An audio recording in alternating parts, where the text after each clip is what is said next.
it's important to say that zero tolerance isn't just about committing to action when somebody is brave enough to complain or brave enough to raise an issue. We must promote and encourage everyone to take action whenever and wherever racial abuse happens, no matter how indirect or subtle it is. And we need to make it known that we will do that. And I suppose I would say that not only is that the right thing to do, but it's also the law. The Equality Act in 2010 includes a general duty for employers to eliminate unlawful discrimination, harassment, and victimization. And all employers have got a responsibility to keep their staff safe and safeguard their well-being. It's unfortunate that racial abuse, whether it's overt or covert, direct or indirect, is experienced across the workplace every single day. And this can be from colleagues, but it can also be from people who use our services. So organizations and companies absolutely must act to protect and prevent racial abuse, and a zero tolerance approach. They are often used to help us to do this. So it's important we know that taking no action is too easily perceived as employers being complicit with abuse. So we remind ourselves that being complicit is not an option. Again, like I said, it's the law. So by virtue of the fact that you're here today, I assume you already know this, and that you're interested in how we can make sure that we are on the front foot on this issue. So today, your panel is going to be led by Lisa Wright, and I know that there's a presentation for you and a really interesting panel. So Lisa's going to chair the session and introduce the panel to you, but this will all give us more insights and help with tools to tackle racism at work. So really looking forward to the session. So over to you, Lisa. Thank you, Rachel. It's lovely to have you here today. Hi, everyone. It's really good to see so many people have joined. We've got a really exciting panel, lots of diversity actually in types of organisation who are going to be talking to you today. So we've got Maddie here from Grant Thornton, who's going to kick us off, just talking us through their approach. We've got myself and Leroy Golding. So we're here representing Bradford District Care Foundation Trust, and we're going to talk to you about our policy and the challenges we have really in implementing that across a healthcare setting. And then we've got Charles Dacres here from Bradford Hate Crime Alliance. And Charles is going to share at the end some of the reflections that he has around the things that he's heard, and also about the things that are on offer from Bradford Hate Crime Alliance and how to access that, and give us some words of wisdom, I think, at the end, Charles, knowing you. And we've also got Zara here. I'll just give her a mention. So Zara's the strategic EDI lead from the Wellbeing Board and has been instrumental in getting this whole programme up and running. So thanks, Zara. It's good to have you here as well. Hey, so please make comments in the chat as we go along. We'll try and keep an eye on those so we can pick up any things for discussion at the end. Raise your hand if you want to input. We've only got an hour, so it is going to be a time pressured session, so we will try and keep an eye on that as we go along. So Maddie, without further ado, if I can introduce you again and just let you take over. Thank you. Thanks, Lisa. Hi everyone, my name is Maddie Wallerton-Blanks and I work for Grant Thornton, as Lisa mentioned. So Grant Thornton are a professional services firm, so we do audit, tax, advisory work, and kind of with offices across the UK. And what I do specifically, so I work in our people consulting team and have done some work with Zara and her team on Bradford for Everyone in terms of looking at creating inclusive employers. But what I am here to talk about today is kind of what we have been doing as an organisation, as an employer, from an inclusion and diversity perspective, and specifically clearly with reference to zero tolerance policy. So in terms of kind of where we stand from a zero tolerance perspective, is that we absolutely take a zero tolerance policy to all kind of discrimination, harassment, bullying, from like kind of harassment and bullying perspective. And our inclusion policy kind of sets out the appropriate routes to support for people who wish to kind of raise challenge or to kind of flag where they feel that they have been a victim of discrimination or bullying or harassment. What we kind of have worked really hard to do, though, is to not make our zero tolerance policy the kind of front foot of our communications internally, because I think what's really important for us and the approach and our culture as an organisation is to encourage that real kind of growth and learning mindset around inclusion, to enable people to feel that they can, with the right intention at the appropriate time and in the appropriate ways, ask the questions that they need to ask to make sure that they are working in the most inclusive way possible, rather than, for fear of ramification, not acting or not asking the question, or kind of do nothing, which we all know from an inclusion perspective is kind of the worst thing to do, because they don't want to kind of fall the wrong side of offending someone. So from that perspective, we do absolutely have that zero tolerance policy that aligns to anything else that we would kind of consider to be gross misconduct around Grant Thornton. But from an inclusion and diversity perspective, the foot that we kind of put forwards is starting with, let's help educate people, let's offer them the opportunity to educate themselves, let's point them towards the resources that they need to educate themselves. And then part of the way that we've done that is we have an inclusion allies training that we run internally to support people to become an active inclusion ally, rather than kind of passively not being exclusive or racist or sexist or whatever, but to actively kind of step forward as an inclusion ally.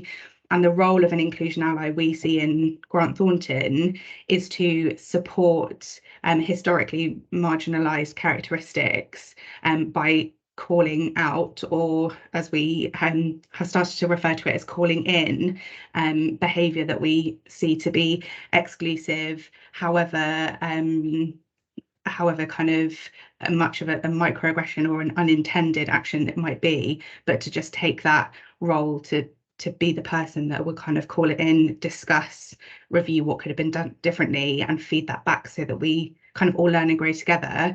And internally, we've had over 400 people undertake that training so far, and it's a kind of like rolling training, so we run it as soon as the sign up list is full, and there's kind of a wait list for it, and so we know that we'll see those numbers rise even further, and it's something that we're encouraging all of our leaders to take as well. So we're a partnership, so all of our partners are encouraged to undertake that inclusion ally training, and to really build that community of people who are happy to take responsibility to call in less inclusive behaviour, so that we build our knowledge base and hopefully have to use a kind of zero tolerance policy on kind of fewer and fewer occasions. That's great. Thank you, Maddie. Yeah, it's really great to hear the advances that you're making, and the approach. I love calling in. I think that's a really interesting way of putting it, actually, and the growth learning approach. So thank you so much. We've got no questions in the chat, but I'm sure there will be some questions a little bit later for our panel. So if it's okay, I'll move on so that we've got the time for discussion at the end to Leroy. So Leroy, shall I share the presentation? Yeah, you can do. I was just going to ask you that. Yeah. Yeah. So Leroy is the chair of our Aspiring Culture Staff Network at Bradford District Care Trust. He's a senior podiatrist, so he does this as an aside to his day job, which I do think needs to be applauded and acknowledged at something like this. So very glad that you could make it, Leroy. Yeah. Over to you. All right. Yeah. Thanks for that, Lisa. So so zero tolerance. We developed a policy many years ago because a lot of staff were complaining about abuse they were getting, and some of the experiences where they share them, where they talk to you about them. It's this quote here from Elie Wiesel. Martin Luther King had a very similar quote where he talked about it was the silence of your friends, rather than the abuse you're getting from the oppressor. That does ring true, and it does hurt. If you think people are by your side and all of a sudden they've all gone quiet, you need to know that silence isn't neutral. Silence means that you are on the side of the perpetrator. So silence is not really a good option. So it's always good to speak up and speak out. Right, do you want the next slide? Yeah, so those are the three things: standing up, speaking up, and acting. It means so much. You can't measure the impact it has on an individual when they get when they're a victim of any kind of racial abuse. My daughter, who's now 30, told me last year an incident when she was in school where she spoke up for somebody, and this person wasn't really her friend. She was just somebody she knew. But she says every time she speaks with that same person keeps saying how much she loves my daughter. She, apparently I just can't remember the incident, but she didn't tell me about it when she was a child. But she just said the impact it had on that person, having somebody there to stand up for them.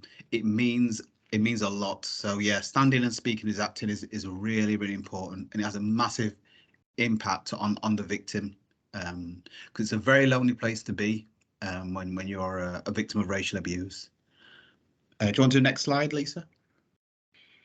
Yeah, so there's different steps to becoming an active bystander. Sometimes it can be subtle. Yeah, you could be queuing, somebody gets get seen before you get seen, or you can see the different tone of voice, a bit different different kind of behaviors, tones of voice, all these different little things that you can see. Sometimes they are quite blatant, but yeah, noticing the situation and seeing the victim, and think of it, if it was you, how would you feel? So interpret it as a problem, and then feel responsible to act. And think intersectionality. One thing I learned from Lisa about intersectionality. So it's yes, you can be black, but yeah, you're female. You could mental health problem, disability. So there's lots of different things that you combine. You're not always reduced to just one part of this Equality Act. There's lots of different. One person can have lots of different characteristics. So it's all about learning about those and having the necessary skills to act if you do notice a problem. Can you do the next slide? So when is the best time to challenge behaviour? Yeah, it's always there's no excuse. Yeah, and I think with our network, some of the comments that people said, it was that situation where nothing was done, and that was what was really frustrating. And people leave organisations, or when they're in your team, or in your service, their activity levels will be minimal. You'll find they become disenfranchised if they feel like nobody cares. So doing something is always important, and that's how you can become an ally. Yeah. So next slide. Yeah. So several years ago, one of my team, when they were doing visits, got racially abused. So I approached HR and said, well, what can we do about this service user? We need to discharge this service user for abusing, but they didn't have a policy. So the network itself developed this policy. It's just been ratified again recently. And what we did, we did case scenarios, and we asked the staff, what is the ideal outcome for you? What's the ideal outcome for the service user and your manager? What's the ideal outcome? And we went around the trust. Different people came back. Yeah, so that has been developed. So Maddie, you talked about educating. So out of some of the workshops that we did, acting, sending a letter out to the perpetrators to let them know what isn't tolerated and what is tolerated and what is against the law.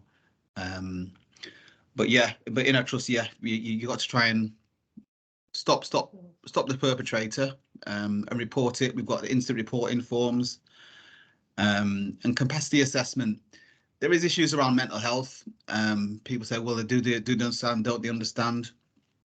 But racism is not a side effect of any kind of mental health problem or any side effect of any medication. So people understanding, people say it's a grey area, but I'm always sure that people know what they are saying. So yeah, but educating them is definitely a way forward. Okay, do you want next slide? So yeah, so these are the 4 Ds of intervening when something does happen. So distraction is very, very good. Yeah, I've seen it work. If you see 2 people having an argument, you just ask a random question and it'll totally throw them. Yeah, and it'll help to de-escalate because their focus will just suddenly change. Direct action, again, we're not all these superheroes, you know, your Jason Stathams and who can go in and punch and kick, and yeah, so you got to make sure you're safe when it comes to direct action or delegation. Knowing somebody who's got the power or authority to deal with it, if it's the police or your manager or somebody in the staff network or bullying harassment officer, somebody like that, that you can also approach. And delay that, again, at the time, sometimes things do happen and you're not sure what to do, you're not sure how to react. And as a victim as well, sometimes you're freaked out because you know it comes to you all of a sudden. So doing something a bit later on is fine. If you see something happening and you speak to that person later on or speak to your manager, it's better than not doing something at all. So it's never too late to act. So it is, if you do see something, hear something, and you're not quite brave enough to do it at the time, doing something later on and let the victim know that you're an ally, that you're by their side. Yeah, so next slide. So yeah, so only intervene if it's safe to do so. So yeah, there's always an issue. Yeah, when people ask, you know, why they didn't do anything, it's always that safety. You know, will that perpetrator turn on me? So people are always a bit hesitant. So that does cause a bit of hesitancy. So always make sure you're in a safe place, safe environment. But yeah, and learn about the policies as well. Yeah. Okay, so next slide. So yeah, so like I mentioned, the on the racial harassment policy that we did, again, we asked about the outcomes, and it's all about supporting those staff. A lot of staff just said that they did not feel supported by the managers. So with the new policy, we've made sure that managers have a checklist for them to follow. There's a flow chart, and there's lots of different links for them to go to, so to make that member of staff feel valued. And when they feel valued, you'll find a much more productive member of staff. You'll find it improves your service, improves the healthcare, improves everything, and they'll want to come to work as well. So yeah, if they feel like they're supported and valued. So yeah, do you want to next slide? Yeah, so there's a performance and management accountability, and there's some links there with staff experiences. We do encourage all staff to complete the NHS staff survey. That's where a lot of the statistics come out regarding harassment by service users and other staff as well, different experiences. And that's our logo for our staff network, Aspiring Cultures, as well. So yeah, so thank you for listening. Thank you very much, Leroy. We have had one comment in the chat actually, so I think we could pick that up before we move on to Charles. So Gladys Lum has said, what measures can be put in place to encourage people who are scared to raise concerns of abuse? And they've said that they've seen people who have experienced abuse, but the fear of the unknown will limit them to open up. So you did allude to some of those things, Leroy, but is there anything you'd want to just share back to Gladys there? Yeah, because it is very common. If you do see it happening, you're thinking at the time, is it going to come back on me? So it's make sure you're in a safe environment, really, or doing something speaking to somebody who like from the network or one of the managers, or approaching that person in a later on maybe, but sometimes at the time you might not feel like it's safe, but you can always do something a bit later on. It's better late than never, as they say. So yeah. That's great, thank you.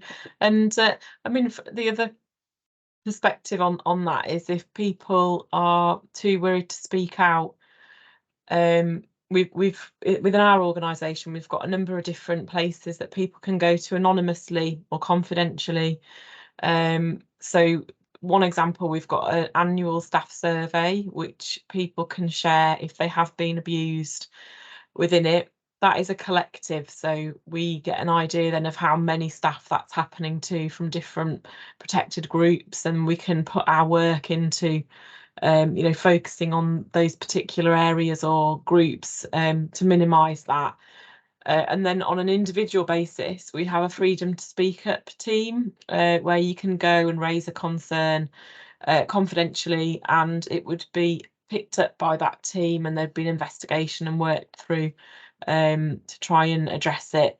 And it protects the individual's identity to a point. Obviously, there might become a point when that would be needed to be shared, but they would be able to be in control of that. And it's a step out of the team, so there's that protection.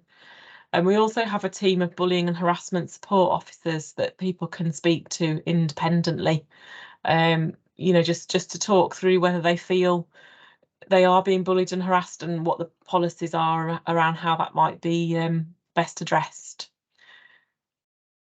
So we've got somebody with their hand up and somebody in the chat.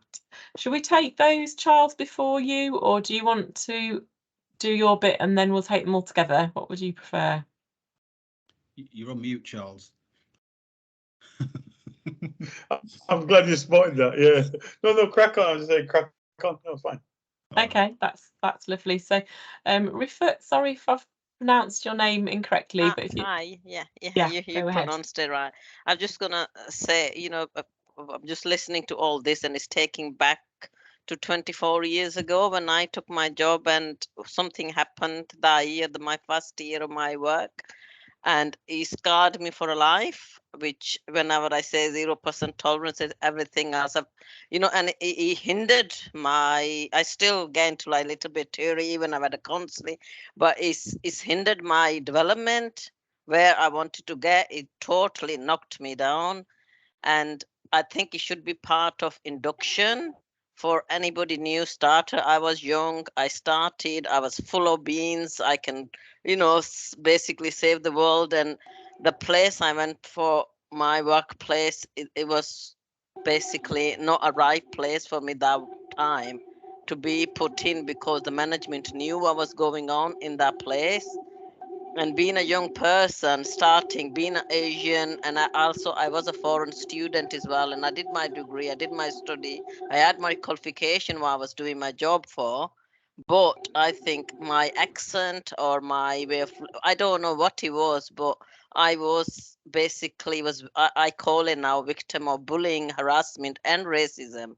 But brought up, I was basically living in Norwich where I had a white community, I had all my white friends, and I never knew anything because I was never subject to racism or bullying. I was just lucky in my life, or maybe I was brought up in another country and then came here. But anyway, cutting long story short, it was horrendous until those days. I don't know, I think Charles might knew, because it was Black Workers Support Group by a council, and that saved me, because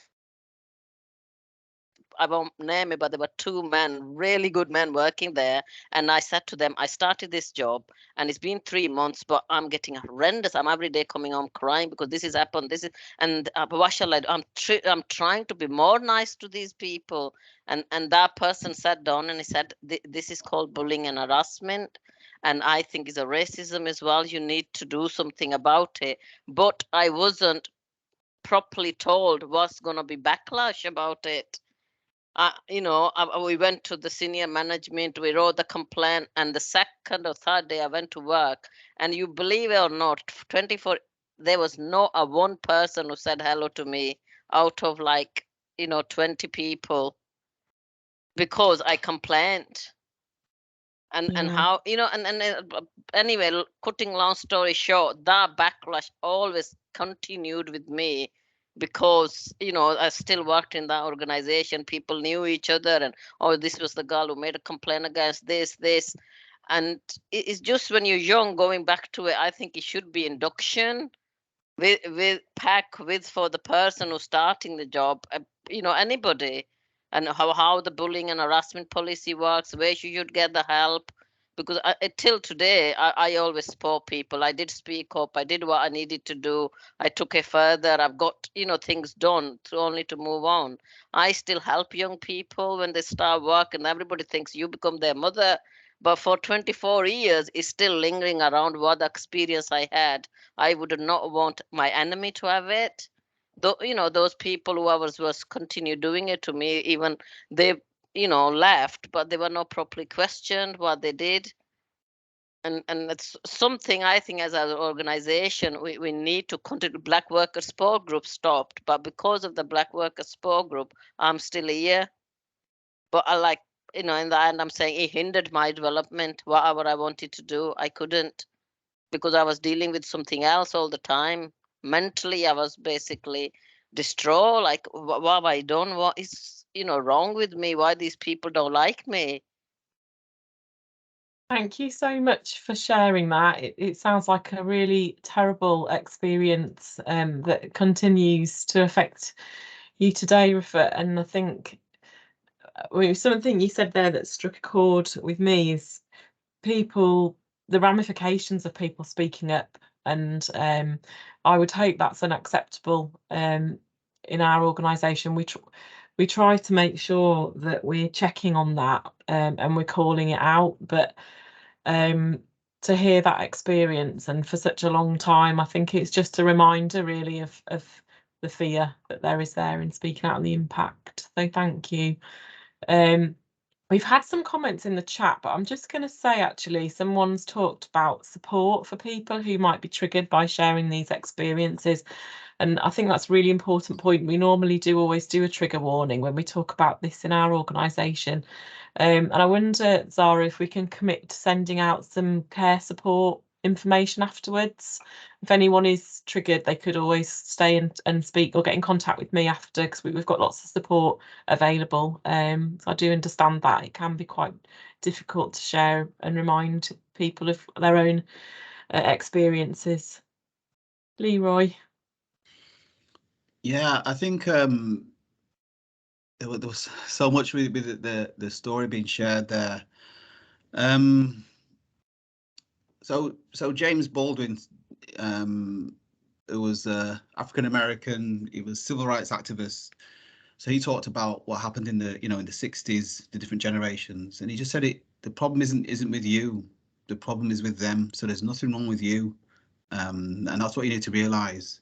But your experience, yeah, it is so common, and people don't understand that long-term impacts of the mental health, the confidence. They don't understand that. So I put in the chat box that not all scars are visible, and people don't realize what it's like.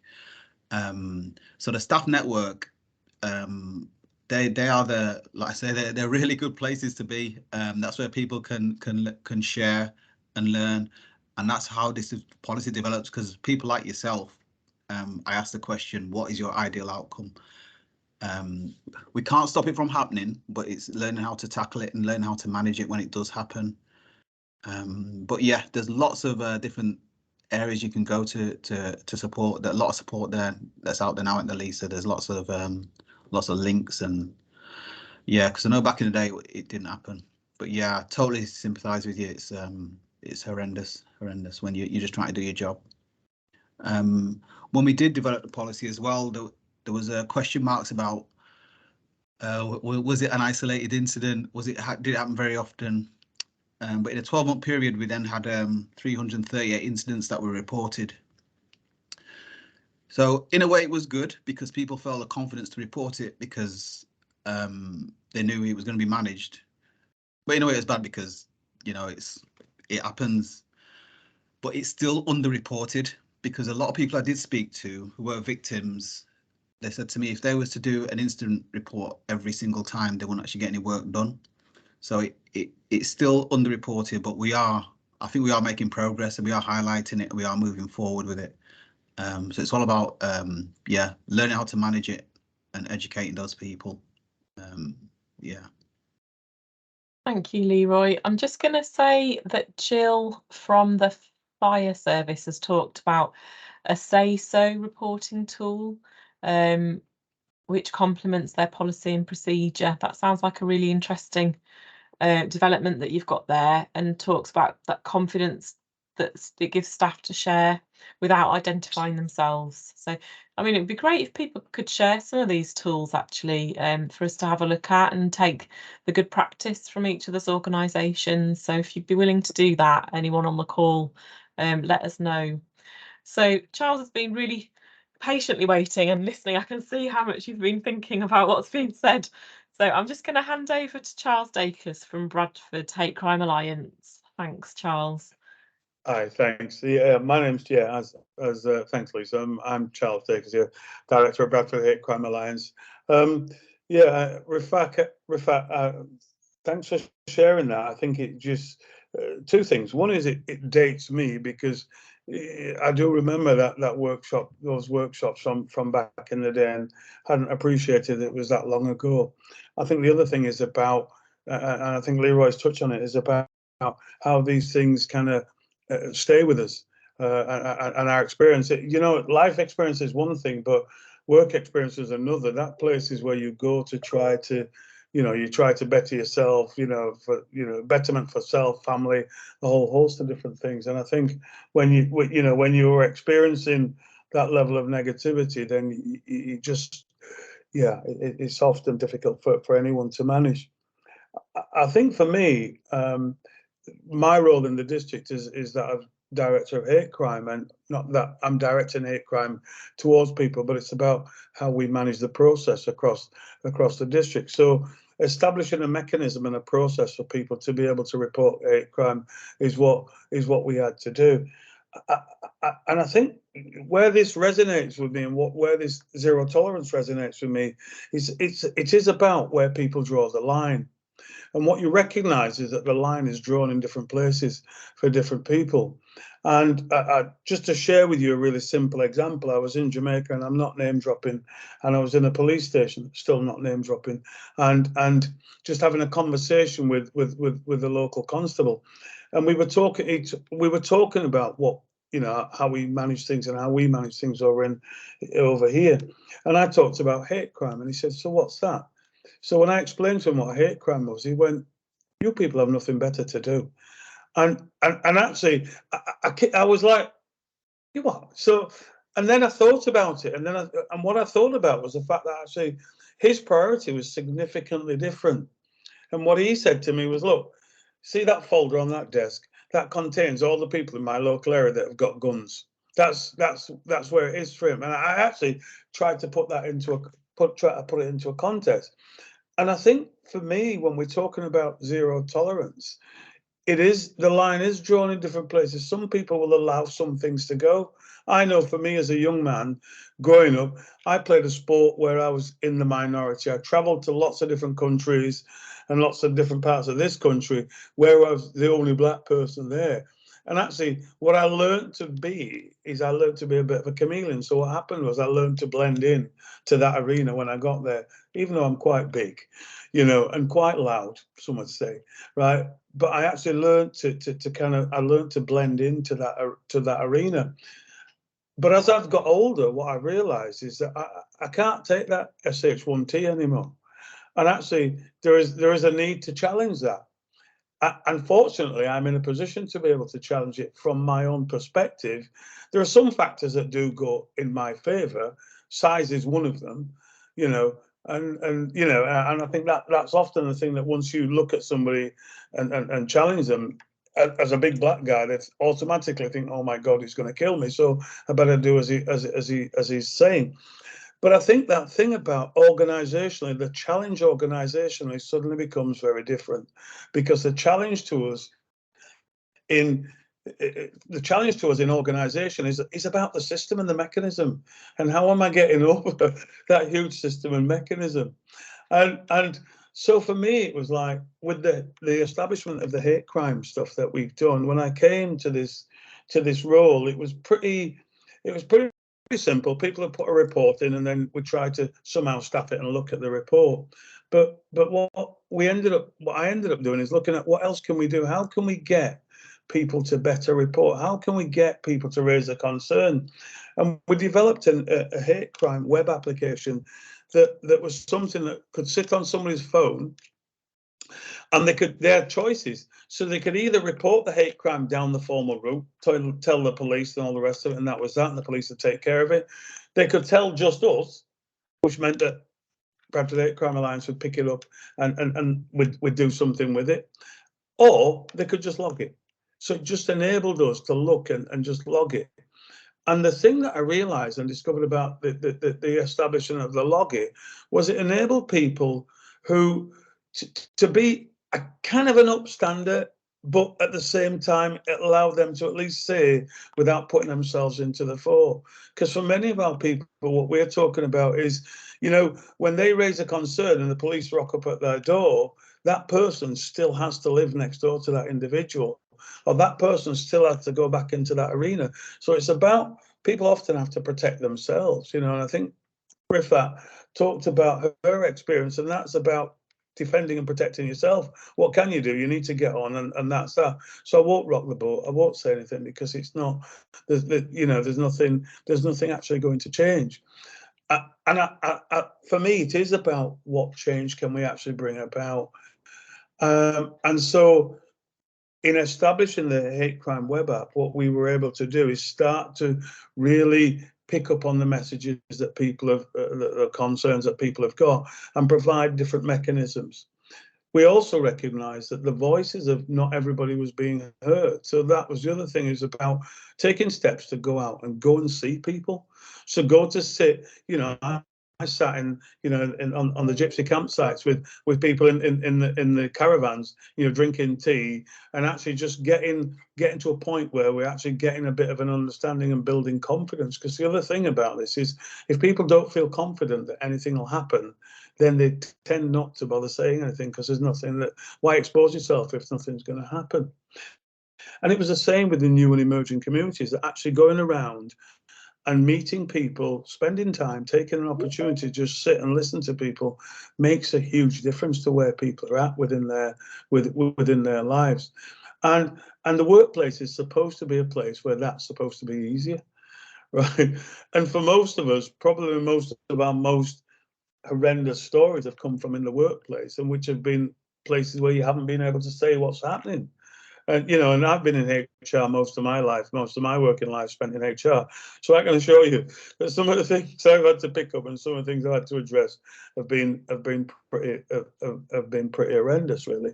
And when you're looking at these things and exploring these things and creating these reports, you go, well, how on earth has that been allowed to happen? Have people not listened and observed? Or, you know, surely you must have seen what was going on. Surely you must have heard. You can't be that busy that you can't hear what's happening in your own environment, or see and witness behaviour, people's absences, and so on and so forth. And I think it is that thing for me about how we as human beings are picking up and addressing and recognising that it's not always easy for people to speak up. It's not easy to kind of challenge an organisation. You know, when you're up against the might of the organisation, little old you, there's not a great deal you can do, but collectively there is more that we can do. And what we have discovered is that by encouraging that in those individual voices to come forward, what we're recognising is there's more than just one voice. You know, you're not on your own. There's more than just your voice there. But actually, we need to get people to come forward. And I think Lisa said it earlier on, I think it's really important to have different mechanisms and different platforms in which people can raise their concerns. And I think organisationally, there needs to be some investment in that. So organisations need to make some investment in that. But people, you know, you do bring your, in inverted commas, whole self to work. You don't remove your head when you get through the door, but you actually but you actually come as a whole person. So whether you're having a bad day or whatever, it's still you. You're still the same person. And I think organisations, whilst we can talk about it, and we can, it's this thing about the shift from policy to practice. Policies are great, and we can write some amazing policies that do some absolutely brilliant things. But what is the practice? What does it look like? How do you move from talking about zero tolerance to actually having a zero tolerance action going on in the workplace? And if you read through some of the things, you know, many years ago, Bradford Council put a zero tolerance policy in place, but then recognised that it was hard to implement if you were genuinely going to put in a zero tolerance policy, because you really needed to act on everything that was coming forward. And actually, you also had to recognise that as human beings, the line is drawn in different places. And as an organisation, you then say, well, what is the bottom line? You know, if you take swearing, for example, you know, what swear, what profanity will we allow? You know, and then it goes to blasphemy. There's a whole different level in terms of where that line's going to come. So that's what makes it difficult for us to implement. Sorry, someone's trying to get hold of me. So I think I don't want to rabbit on. I think it's just an important point for me, really, about, for us at Bradford Hate Crime Alliance, it's having a mechanism in place that enables people to report hate crime. We're using various platforms and various means. The other thing is also about recognizing that it's difficult for people. So actually taking yourself out of your little ivory tower and comfort spot to go out and talk to people. And then the third thing is actually acting on what people are saying. So you're not just, it's not just about the listening to what people are saying. It's actually, well, what are we going to do as a direct result? I genuinely believe, don't ask somebody to do something if you're not prepared to do what they ask for. You know, you're better off not asking at all. Yeah. So that's really about all I want to say at that point. Thanks so much, Charles. It's really good to get your view on it. And we have got some comments and questions in the chat. So we've got just under 20 minutes to open up for a panel discussion. I'd really invite you to to ask anything really. We can have an open discussion. I can't say it's confidential because it will be recorded. It's being recorded and will be shared. So just be mindful of that. But does anybody have a question? Put your hands up if you do. There's a couple here just while you're thinking. So Julie Ward has said some of the people who are racist or bullies are so cunning and will try and act where there are no witnesses. Does the panel agree? So I'll just open that up to the panel. Any thoughts on that, Leroy? Yeah, that's very true. I know, not just in a workplace, but I know there was an incident in football. There's a guy called Luis Suarez who played for Liverpool. He racially abused another player, Patrice Evra, who played for Manchester United. Nobody heard him. Yeah, he did it really subtly and claimed it was culture and this and this and this. But yeah, they tried to be clever that way. So it was kind of like your word against his. But yeah, but it does happen. I mean, growing up, it happened. You know, people do that. Yeah, and try it. You know, like I say, yeah, to be clever and cunning and pretend it's something else, or you know, it's. But I think with the invention of the phone now, where you can record and what have you, you can catch quite a lot of perpetrators. It still goes on. There's still some that will obviously get around that, but there's still quite a lot that do get caught now. Once it's you know, when it's been recorded and uploaded and put on YouTube, yeah, there's no hiding place now. So some people are still they work out even more subtle ways of trying to get away with it if they can, you see. So, but yes, I totally agree with that. What Julie Ward says, that yeah, they try to be clever. Thank you, Leroy. Go on, Maddie. Or I was just gonna I guess add to that. I think there's a couple of things that come up for that in me. Is absolutely agree in terms of people knowing to kind of do or say these things when there aren't other people around. One, I guess, is the topic of like reinforcing the importance of reporting, because people who hold these views or are inclined to kind of commit these sort of actions or words are very unlikely to only do that once in their lives, and establishing a pattern of behaviour through reporting is kind of really helpful. But that also comes back to a real trust in the organisation to handle things in the right way, that people feel enabled to share and empowered to share their experience, even if it is kind of one person's word against another, and to kind of treat it in the right way, so that that they kind of aren't then kind of victimized as a result of raising and sharing their experience. Thank you, Maddie. Charles, did you want to come in? I thought you might have wanted to. Yeah, that's my finger. I couldn't, but I'm not adept at pressing the button. I think for me, it's that thing about. I was just thinking about how you take it and how you get action, because when it's one-to-one, what ends up happening is that you end up in this position where, and I deal with some aspects of the law as well, so you end up in the position where the Crown prosecutor will say to us, right, well, hang on a second, where's the evidence?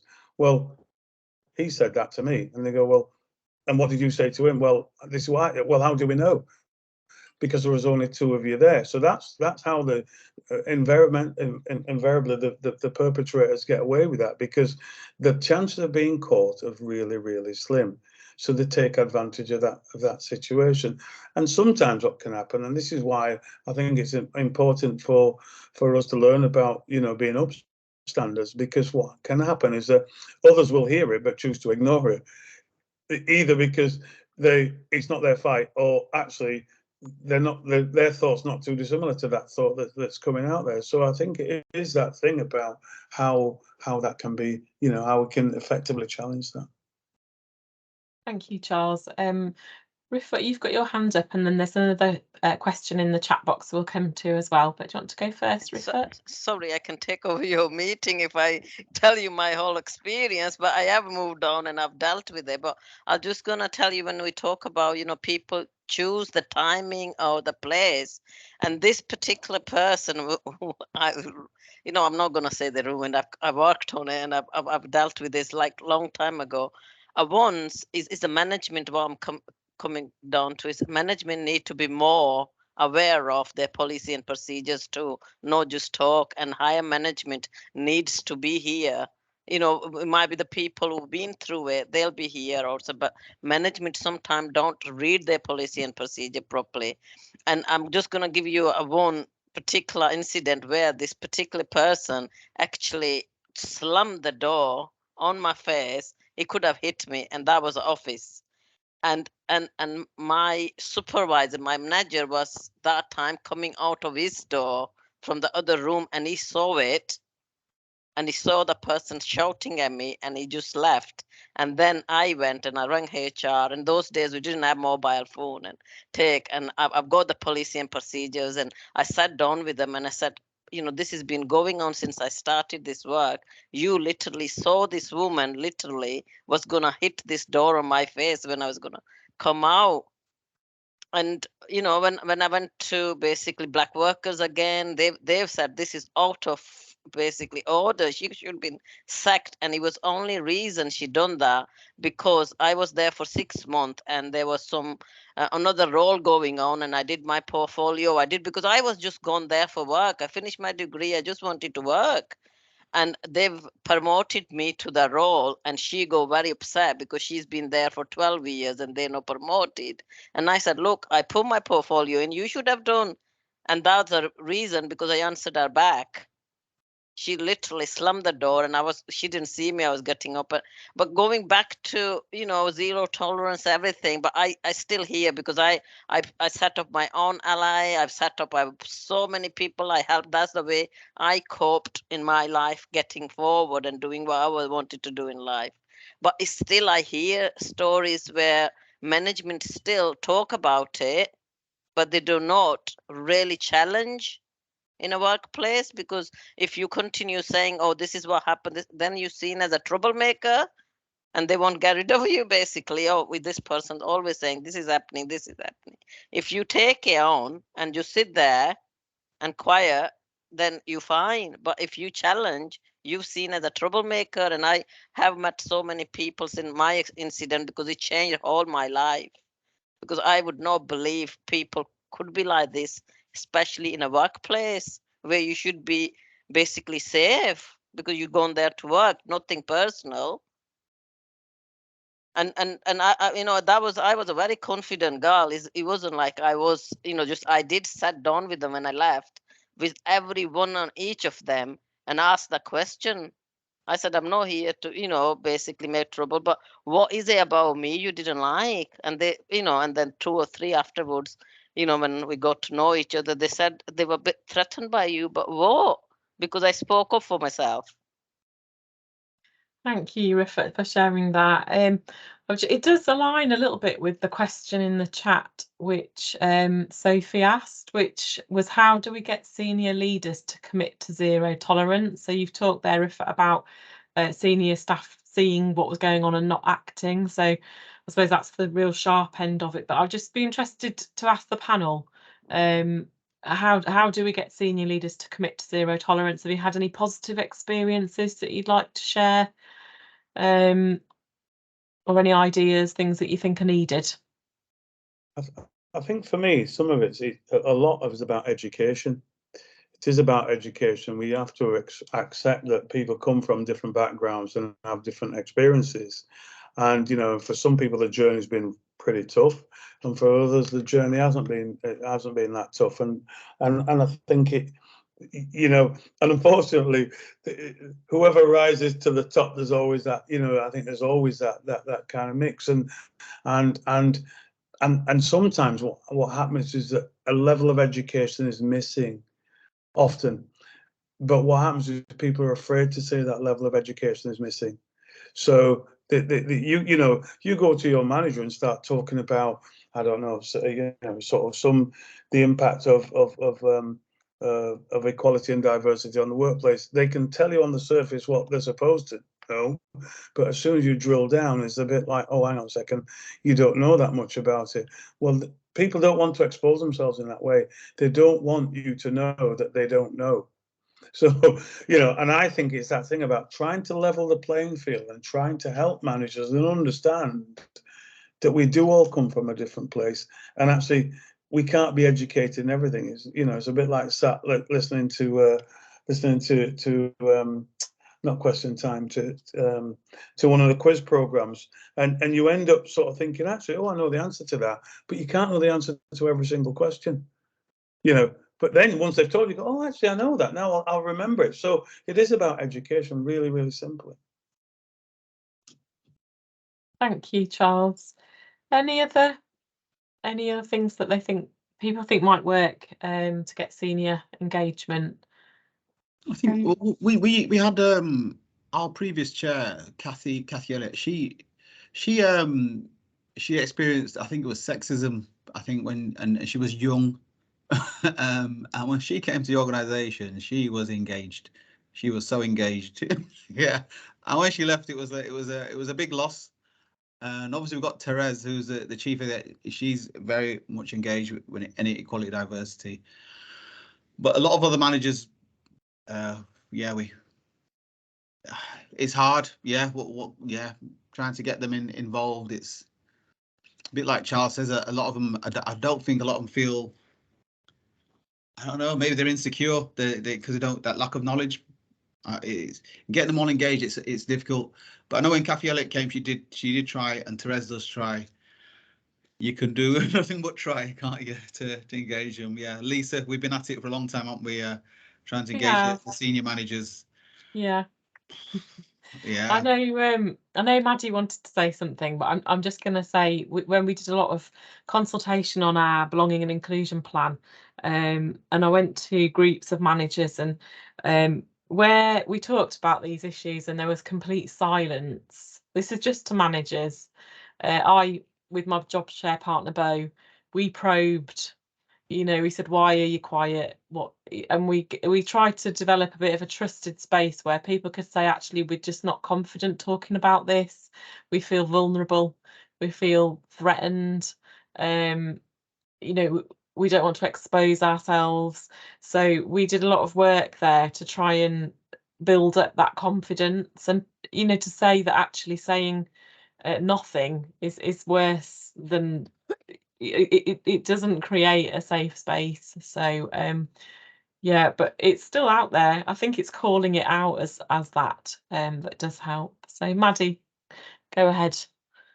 I was just going to echo what all of you have said, I guess, in reference to like making sure that the leaders have got everything that they need. So that kind of upskilling and like learning point, I think one of the things that we found quite helpful is like breaking down that lack of confidence into like, here's a set of resources you can access that will help you to understand from a process policy perspective what zero tolerance means, or we can go through it. Here's actually a set of resources that would support you to access what an experience from a particular historically marginalized characteristic would like feel and look like.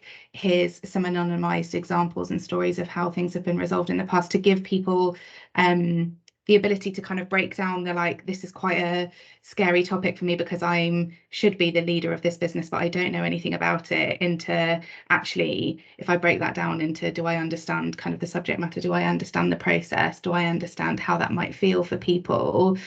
And then the last thing just to add to that is we've found giving people and like leaders a really practical like set of steps that they can take to help people to see that they're taking responsibility and taking kind of ownership of that kind of thing. Because I think it's easy for someone to say to a leader, like, we need you to sponsor this, and they say like, yes, I sponsor it, or an email gets sent out from their email account, but what does it actually mean in terms of how they need to change how they're acting, or what else do they need to be doing in order to like meaningfully sponsor it, and helping to work with a leader to say, it might be that you are the person that kind of looks for success stories, or it might be that you become involved in that process so you get more visibility out of it, so people can kind of see you as a trusted element of that. It might be that you kind of work with your leadership team to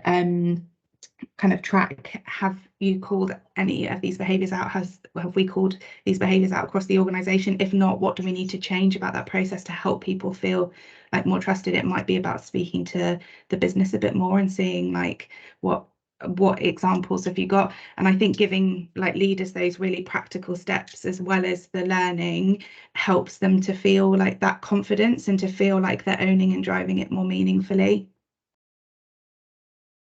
Thank you, Maddie. So we've only got a couple of minutes left. Charles, do you want to come in? We've got time for your point if you wanted. Sorry, it was just a quick point really that said, you know, in management leadership, there are hard skills and soft skills. And this work is often seen as part of the soft skills.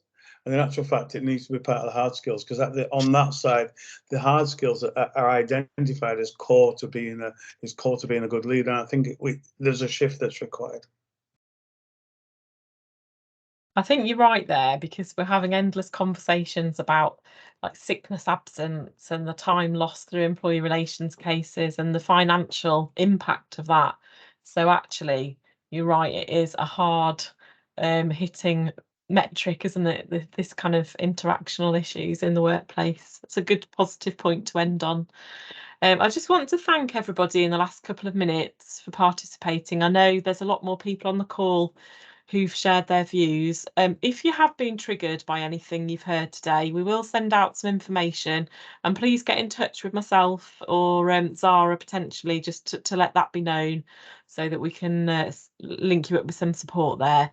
And I feel like we've just scratched the surface on this, and just looking in the chat, there's a lot of different offers of work and things that we might be able to share. And I'm just wondering, Zara, about how we might bring that together over the next couple of years, you know, to really try and learn from one another and make a big impact on this. So Charles is smiling, there might already be something set up. So I'm glad you said years. It was because you said years. I looked at Zara's face and I bet me years. I think we've got to be realistic. I mean, I've been doing this job since 2008, and yeah, it's still the same conversation, unfortunately. Don't know if that's I'm not very good at it or what. I think it's society. But yeah, thank you everybody. Really appreciate your input and your attendance today. So at the start, I just showed the slide with the rest of the week's activities. So do have a look at what else is out there if you enjoyed it today, and we'll hopefully see you at one of those. So thank you to the panel and everybody who was involved. Thank you Bye. very much, Lisa. Thanks, Laura. Thank you. Great job. Thanks. Bye. Bye. Bye.